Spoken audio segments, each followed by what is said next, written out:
जी, अस्सलाम वालेकुम जी। मैं एक इम्पॉर्टेंट अपडेट आपसे शेयर कर रहा हूँ। मैंने जैसे लास्ट आपसे केस की जो प्रोसीडिंग्स हैं वो शेयर की थी, तो मुझे बहुत अच्छा फीडबैक मिला। आप लोगों ने मुझे, दोस्तों ने फेसबुक पे बहुत से मैसेजेस किए, यूट्यूब पे मुझे जो है वो कमेंट्स आए, और आपने अप्रिशिएट किया कि हम आपको जो है वो अपने साथ साथ जो इंपॉर्टेंट केसेस होते हैं, ज़रा डिफरेंट यूनिक केसेस होते हैं, उसकी प्रोसीडिंग्स मैं आपको साथ साथ बताऊँ, ताकि हमें एक दूसरे से अपने जो एक्सपीरियंसेस हैं वो शेयर करने का मौका मिले। तो इसी तरह आज एक अगर आप मुझे इंस्टाग्राम पे फॉलो करते हैं तो आपको पता होगा, आज एक इम्पॉर्टेंट केस मैंने फ़ाइल किया जो कंटेम्प्ट प्रोसीडिंग्स है। कंटेम्प्ट ऑफ कोर्ट प्रोसीडिंग्स जो होती हैं ये वैसे बहुत जो है वो तवज्जो की हामिल होती हैं, क्योंकि हमने देखा कि कंटेम्प्ट जो है वो बारहा जो हमारे चीफ जस्टिस साहिबान आते हैं जो सू मोटोज़ लेते हैं, वो कंटेम्प्ट के अंदर बड़े बड़े अफसरान को और बहुत ताकतवर बुतों को गिराते हैं, और वो कंटेम्प्ट को यूज़ करके, कंटेम्प्ट की पावर को यूज़ करके इन सारी चीज़ों को नतीजा, इन सारी चीज़ों को जो है अपने मंतकी अंजाम तक पहुंचाते हैं। जैसे हमने साकिब निसार साहब के दौर में देखा, हमने इफ्तिखार चौधरी साहब के दौर में देखा, सुप्रीम कोर्ट जो है या हाई कोर्ट जो है, तमाम जो अदालतें हैं वो कंटेम्प्ट प्रोसीडिंग्स को बड़ा सीरियसली लेती हैं कि जो हम हुक्म दें उस हुक्म की अदूली ना हो, वो हुक्म जो है वो माना जाए, उसको जो तमाम एग्जेक्टिव है तो वो अपने सर आंखों पे रखे। तो इसी तरह की कंटेम्प्ट प्रोसीडिंग है जो मैंने आज फाइल की, और मैं आपको उसकी थोड़ी डिटेल्स दे देता हूँ कि ये जी सलमान एजाज साहब हैं, चेयरमैन प्राइवेटाइजेशन बोर्ड, इनके अगेंस्ट कंटेम्प्ट प्रोसीडिंग्स हैं। एक ऑर्डर लिया था मैंने जो जो है मेरे क्लाइंट के फेवर में ऑर्डर हुआ था, जिसमें उनको ऑर्डर किया था हाई कोर्ट ने, लाहौर हाई कोर्ट ने, कि हम ये जो इनके क्लाइंट के पैसे बनते हैं इनको आपने जो है वो फ़लाँ फ़लाँ दिनों में देने हैं। मैं आपसे उसकी डिटेल्स शेयर करता हूँ। तो वो उन्होंने उसको दिया, तो वो अभी तक उसकी क्योंकि जो है कंप्लाइंस नहीं हो सकी, तो ये जो है मैंने आज जो है वो कंटेम्प्ट जो है फ़ाइल की, कंटेम्प्ट ऑफ कोर्ट ऑर्डिनेंस 2003 के तहत। मैं आपको सेक्शन 3, 4 और 5 पढ़ के भी सुनाऊंगा, जिसमें बताऊंगा कि किस किस सेक्शन के तहत कंटेम्प्ट प्रोसीडिंग्स होती हैं, और अगर कोर्ट ने एक ऑर्डर दिया है तो आप किस तरह उस कोर्ट की इंप्लीमेंटेशन, उस ऑर्डर की इंप्लीमेंटेशन कराने के लिए कोर्ट में कंटेम्प्ट का केस लेके जा सकते हैं। क्योंकि जो अगर कोर्ट एक ऑर्डर दे और एग्जेक्टिव उसको मानने से इनकारी हो, तो उसमें कोर्ट जो है वो कॉग्निजेंस लेती है, और कोर्ट जो है इसमें खुद रिस्पॉन्सिबिलिटी लेती है कि ये उनकी ज़िम्मेदारी है कि उन्होंने जो है वो प्रोसीडिंग्स जो है अपनी हतमी अंजाम तक पहुंचानी है, और जो भी हक़ है जो क्लाइंट का या जिसके हक़ में फ़ैसला हुआ हुआ है, जो जिसके हक़ में डिसीजन हुआ हुआ है, उसको उसके राइट से उन्होंने जो है वो मिलवाना है। अब मैं आपको बताता हूँ जी, ये जो केस है इसमें ये आपको मैंने बताया कि पंजाब प्राइवेटाइजेशन बोर्ड के चेयरमैन है सलमान एजाज साहब, उनके अगेंस्ट ये केस है। इसमें जो है मैं आपको चीज़ें पहले बताता हूँ कि क्या क्या साथ लगता है। कंटेम्प्ट प्रोसीडिंग्स में एक आईडी कार्ड की कॉपी जो है उनकी लगी, एक अर्जेंट फॉर्म लगा जिसमें 2 रुपये की स्टैंप होती है। वो हमें पता है कि जो डिप्टी रजिस्ट्रार को लाहौर हाई कोर्ट के जो एड्रेस हुआ होता है उसमें लिखा होता है कि अर्जेंसी है, तो इसको आप एज सून एज़ पॉसिबल लगाएं, क्योंकि कंटेम्प्ट प्रोसीडिंग्स है तो नॉर्मली अर्जेंसी में ही डील होती है। हम जिस दिन लगाते हैं उससे अगले दिन ये हेयरिंग में आ जाती है अर्जेंट में। तो इसमें फिर हमने वो लगाया। उसके बाद इंडेक्स होती है, इंडेक्स के अंदर मैंने क्या क्या लगाया, अर्जेंट फॉर्म लगाया प्लस कोर्ट फीस लगाई जैसे होती है। कंटेम्प्ट पिटिशन लगाई, पिटिशन में मेंशन करना होता है कि जी हमने किस ऑर्डर की वायलेशन हुई है और वो ऑर्डर की रेट पिटिशन नंबर क्या था, वो तमाम डिटेल्स जो है ऑर्डर का जो स्पेसिफिक जो ऑपरेटिंग पैराग्राफ होता है या ऑपरेटिव पैराग्राफ होता है उसको भी हमने मेंशन करना होता है कि यही आपने ऑर्डर दिया था और ये अभी तक कंप्लाई विद नहीं हुआ। और फिर उसके बाद कॉपी ऑफ रिसीट्स होती हैं कि वो हमने डिपार्टमेंट को वो ऑर्डर कन्वे कर दिया मगर स्टिल नहीं हुआ, और कॉपी ऑफ ऑर्डर ये रेट पिटिशन नंबर होता है। फिर एप्लीकेट डिस्पेंसेशन विद एफिडेविट तो होती ही होती है, तो ये इंडेक्स एक बना के लगाया। फिर रेट पिटिशन नंबर जो है उसको हमने लिखा कि ये कंटेम्प्ट प्रोसीडिंग्स है। रेट पिटिशन नंबर लिखा 21184/2020, क्योंकि 2020 की पिटिशन थी तो ये रेट पिटिशन नंबर लिखा है। इसमें हमने लिखा है Shahid Ahmed versus Salman Ejaz, chairman Punjab privatisation board है, और Zubair Hussain Kharal, secretary Punjab privatisation board. इन दोनों को इसमें फरीक बनाया, दोनों के अगेंस्ट कंटेम्प्ट प्रोसीडिंग्स हैं।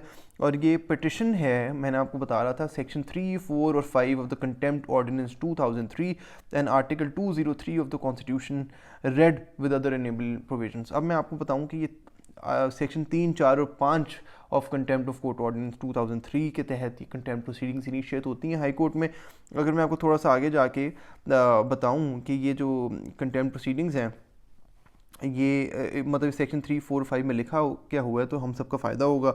सेक्शन 3 में हम अगर देखें कंटेम्प्ट ऑफ कोर्ट ऑर्डिनेंस 2003, तो इसमें लिखा हुआ contempt of court whoever disobeys or disregards any order, direction or process of a court which he is legally bound to obey, or commit a willful breach of valid undertaking given to a court, or does anything which intended to or intends to bring the authority of a court or the administration of law into disrespect or disrepute, or to interfere with or obstruct or interrupt or prejudice the process of law or the due course of any legal proceedings or judicial proceedings, or to lower the authority of a court or scandalize a judge in relation to his office, or to disturb the order of decorum of a court, is said to commit contempt of court. जो हम आए दिन देखते हैं कि जजेस जो हैं वो अदालतों में सख्त रिमार्क्स देते हैं कि मैं आप पे कंटेम्प्ट ऑफ कोर्ट की प्रोसीडिंग्स लगा दूंगा, या कंटेम्प्ट ऑफ कोर्ट आपके ऊपर इनिशिएट हो जाएगी, तो जो आगे खड़ा हुआ अफसर होता है, बड़े से बड़ा अफसर की जान निकल जाती है।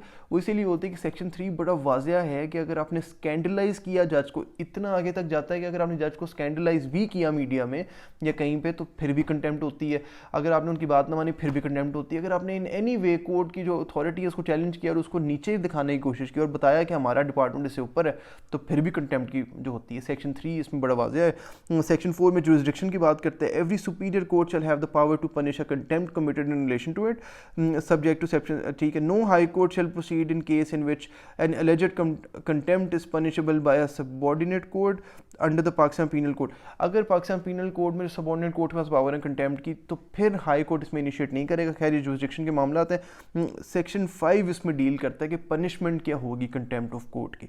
Subject to sub section 2, any person who commits contempt of court shall be punished with imprisonment which may extend to 6 months, simple imprisonment, or with fine which may extend to 100,000 rupees, or with both.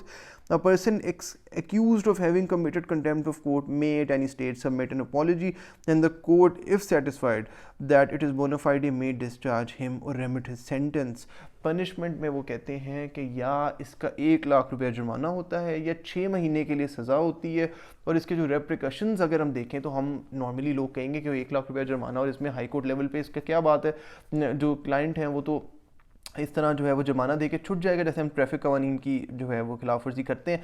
तो इसका जवाब ये कि अगर आप किसी सरकारी ओहदे पे और आपके खिलाफ कंटेम्प्ट ऑफ कोर्ट की प्रोसीडिंग्स होती हैं, जैसे आपको याद होगा पीपल्स पार्टी के यूसुफ रज़ा गिलानी साहब के पास जो कंटेम्प्ट ऑफ कोर्ट प्रोसीडिंग्स हुई थी इफ्तिखार चौधरी साहब की कोर्ट में, सिर्फ उन्होंने कहा था you are punished till the rising of the court contempt of court proceedings में। तो अगर आपको 1 सेकंड की भी कंटेम्प्ट की प्रोसीडिंग्स में सज़ा होती है तो you are not fit for any office. आप किसी भी पाकिस्तान के ऑफिस बेरर नहीं बन सकते, किसी भी डिपार्टमेंट को हेड नहीं कर सकते, और you are legally not fit enough to sit in any office of the law. Pakistan में आपको सेक्शन 5 की पनिशमेंट इतनी स्ट्रिक्ट और सवेर होती है, और इसमें जो क्रिमिनलिटी इसकी यहाँ तक चली जाती है कि 6 महीने इम्प्रिजनमेंट भी हो सकती है, और कोर्ट के पास बड़ी वाइड पावर्स हैं। ये मैंने सेक्शन 3, 4 और 5 आपको पढ़ा हमने साथ में। अब हम आगे चलते हैं कि मैंने इसमें स्टांस के लिया। अब जी मैं अगर आपको बताऊं तो इसमें था जी कंटेम्प्ट पिटिशन अंडर सेक्शन 3, 4, 5, ये कंटेम्प्ट वो हमने पढ़ लिया है। फिर लिखा the petitioner filed the writ petition number 21184/2020, जिसका रेफरेंस है जिस कोर्ट की जो है जिस ऑर्डर की वायलेशन हुई है, और उसका टाइटल आगे लिखा हुआ है चेयरमैन पंजाब प्राइवेटाइजेशन बोर्ड, ठीक है। ऑनरेबल कोर्ट आगे लिखा हुआ है कि therefore in that writ petition honorable court has ordered on 16/12/2020 16/12/2020 में आज से तकरीबन 2 महीने पहले एक ऑर्डर दिया था हाई कोर्ट ने। मैंने उनको रिक्वेस्ट कर रहा हूँ हाई कोर्ट को कि आपने एक ऑर्डर दिया था जिसमें लिखा था under the circumstances respondent number 1 जो चेयरमैन पंजाब प्राइवेटाइजेशन बोर्ड है is directed to make payment of remuneration to the petitioner within 1 week's time of receipt of certified copy of this order। उन्होंने कहा था कि अगर हमने जब आपके अगेंस्ट हाई कोर्ट ने ऑर्डर दिया था जो चेयरमैन पंजाब प्राइवेटाइजेशन बोर्ड है कि आपने 1 महीने के अंदर अंदर जो है 1 हफ्ते के अंदर अंदर जब आपको ये चीज़ रिसीव होगी, चेयरमैन को ऑर्डर दिया था हाई कोर्ट ने कि 1 हफ्ते के अंदर अंदर ये upon the receipt of this order 1 हफ्ते के अंदर अंदर आपने इसकी पैसे जो इनका मॉनेटरी बेनिफिट बनता है, जो इनकी रिम्यूनरेशन बनती है वो आपने क्लाइंट को देनी है। 1 हफ्ते का टाइम दिया था। The copy of this order has been delivered to the respondents on 20/1/2021। अब इसकी रिसीट मैंने साथ लगाई है, उनको बताया कि जी 20/1/2021 को ये डिलीवर हो गया था by post and also submit in the office of the respondents. Submit भी करा दिया था मैंने वहाँ पे, और हमने जो है वो मेरे क्लाइंट ने इसको जो है वो पोस्ट भी करा दिया था ऑर्डर की कॉपी जो रेलिवेंट डिपार्टमेंट है प्राइवेटाइजेशन बोर्ड को। That the petitioner many times approach to the respondents but no action has been taken by the respondents and linger the matter. अच्छा, तो जो रिस्पॉन्डेंट है वो कुछ नहीं कर रहा, वो इसको लिंगर ऑन कर रहा है, जो इसकी एक होती है एक जो है वो बड़ी बेसिक सी टर्म होती है रिस्पॉन्डेंट्स, और जो कंटेमनर्स हैं, इसको कंटेमनर्स की टर्म होती है जो कंटेम्प्ट करते हैं। Have not complied with order dated 16/12/2020 thus committed the contempt of this honorable court by disregarding it and did not provide any order regarding change of investigation। उन्होंने जो है वो इसको किसी भी तरह का ऑर्डर इसके ऊपर नहीं, कान नहीं धरे इसको उर्दू में अगर कहें इस बात पे, उन्होंने इसको किसी किस्म की इम्पोर्टेंस नहीं दी, और उन्होंने इस ऑर्डर की जो है धज्जियाँ उड़ा दी गई हैं, और उन्होंने अभी तक हमारे क्लाइंट को किसी किस्म के पैसे नहीं दिए जो उनका राइट बनता था, जिसके लिए वो इतने सालों से जॉब कर रहे थे, उनके पैसे रोके हुए हैं despite the order of the court. इसके बाद होता है प्रेयर, हमारी ये सिंपल सी प्रेयर होती है, 2 पेजेस की कंटेम्प्ट की प्रोसीडिंग्स होती हैं। प्रेयर ये, it is there for most respectfully prayer that the instant contempt petition may kindly be accepted and the respondents / contemnors may very graciously be summoned, charge sheeted, prosecuted and be punished under section 3(4) of the contempt of court at 2010। 3, 4 and 5, क्योंकि 5 में punishment है, 5 इसमें ज़्यादा relevant है, 3, 4 मैंने जो है वो ऐड ऑन की है। Under the article 204 the constitution Islamic republic Pakistan any other relief with this honourable court deem fit. अच्छा, इसमें मैंने उनको कहा जी 3, 4, 5 के तहत हम इनको बुलाएं, प्रोसिक्यूट करें, चार्ज करके इनके खिलाफ जो है कंटेम्प्ट ऑफ कोर्ट की प्रोसीडिंग्स इनिशिएट करें, क्योंकि इन्होंने ऑर्डर, अदालत का ऑर्डर नहीं माना। ये करके नीचे जो है वो उसके साइन होते हैं, आपको पता है। फिर उसके बाद होता ये है कि जिसके साथ जो है वो एफिडेविट लगता है, जो क्लाइंट है उनके एफिडेविट लगा हुआ है, और जो है एनेक्सर्स की जो है कॉपी लगी हुई है कि तमाम जो चीज़ें जो एनेक्सर के साथ लगी थी वो साइन की हैं नीचे क्लाइंट ने, और एनेक्सर्स की इंडेक्स वगैरह को साइन किया हुआ है। फिर कंटेम्प्ट पिटिशन जो है एक और इसके साथ जो है वो फिर रेट पिटिशन नंबर जो है, एफिडेविट भी लगा है, जो मेरे क्लाइंट हैं उनका एफिडेविट एक साथ में लगता है, एक साथ में इनके जो है वो एफिडेविट लगा हुआ है, और साथ में इंडेक्स लगी हुई है, और हम देखें कि साथ में इसकी रिसीट लगी हुई है जो हमने बाय पोस्ट ऑर्डर की कॉपी उनको मसूल कराई।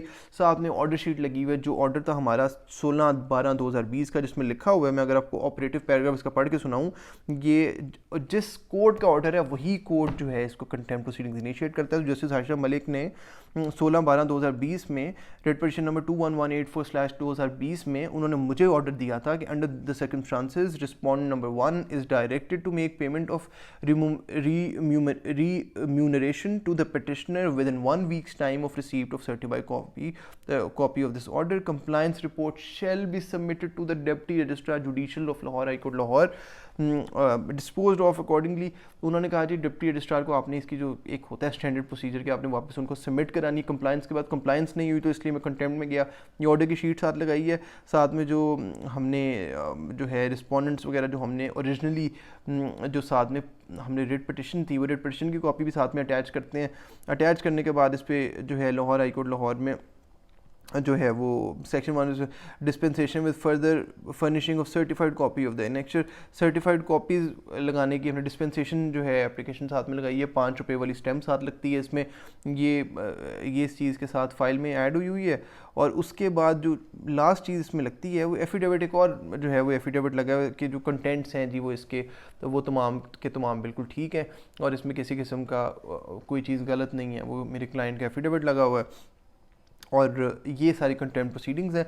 और अब इसको होता ही है कि जी तमाम की तमाम चीज़ें एफिडेविट्स लगा के, इंडेक्स लगा के, उसकी ऑर्डर शीट की कॉपी लगा के, उसकी रिसीट है उसकी डेट लगा के कि रिसीविंग इतनी डेट को हो चुकी है, सेक्शन 3, 4, 5 का जिक्र करके पूरी कंटेम्प्ट पिटिशन बना के, जिस कोर्ट से ऑर्डर हुआ था जस्टिस आयशा मलिक की कोर्ट में, मैंने जाके अपने हाथ से जो एजी ऑफिस में उसकी स्टैंप लगती है कंटेम्प्ट की, जिसमें भी गवर्नमेंट पार्टी होती है, वो एजी ऑफिस आपने देखा हाई कोर्ट का जो एजी ऑफिस वाला गेट है उसके साथ ही एक एजी ऑफिस ने अपना एक स्टॉल सा लगाया हुआ है जहाँ से स्टैंप्स लगती हैं, वहाँ से स्टैंप लगवा के फिर इनकी जो डायरी ब्रांच है जो नई बिल्डिंग में है वहाँ पे जाके जो है हमारा काउंटर नंबर 1 था, काउंटर नंबर 1 में मैंने फ़ाइल सबमिट कराई, उन्होंने लगा दी, मुझे इसका मैसेज आ गया हुआ है कि ये कल डेट बनती है 17 फरवरी वेडनेसडे को जस्टिस आयशा मलिक साहिबा की कोर्ट में ये कंटेम्प्ट प्रोसीडिंग सुबह जो है वो अर्जेंट केसेस में लगा हुआ है और सुबह कोई तकरीबन 9:15 AM पे या 9 बजे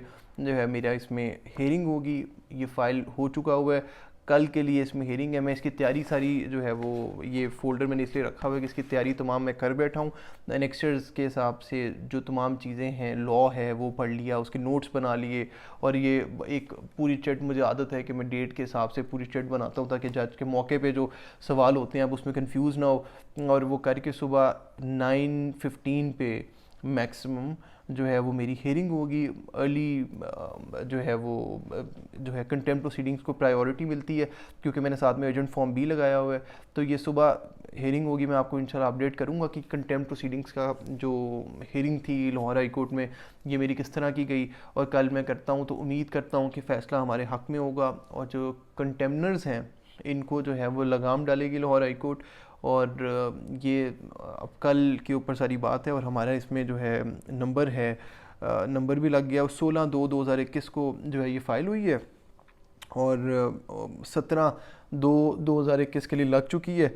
और वहाँ पे अब 9:15 पे जस्टिस आयशा मलिक साहिबा की कोर्ट में इसकी प्रोसीडिंग्स होंगी और मैं कल आपको अपडेट करूँगा कि इसकी प्रोसीडिंग्स में क्या हुआ और ऑर्डर हमारे हक़ में हुआ और इसमें नोटिस दूसरी पार्टी को हुआ या नहीं हुआ। ये तमाम मामला था कंटेम्प्ट प्रोसीडिंग्स का। ये प्रोसीजर होता है और इस तरीके से करते हैं। मुझे उम्मीद है कि इससे हम सबको सीखने का मौका मिला होगा।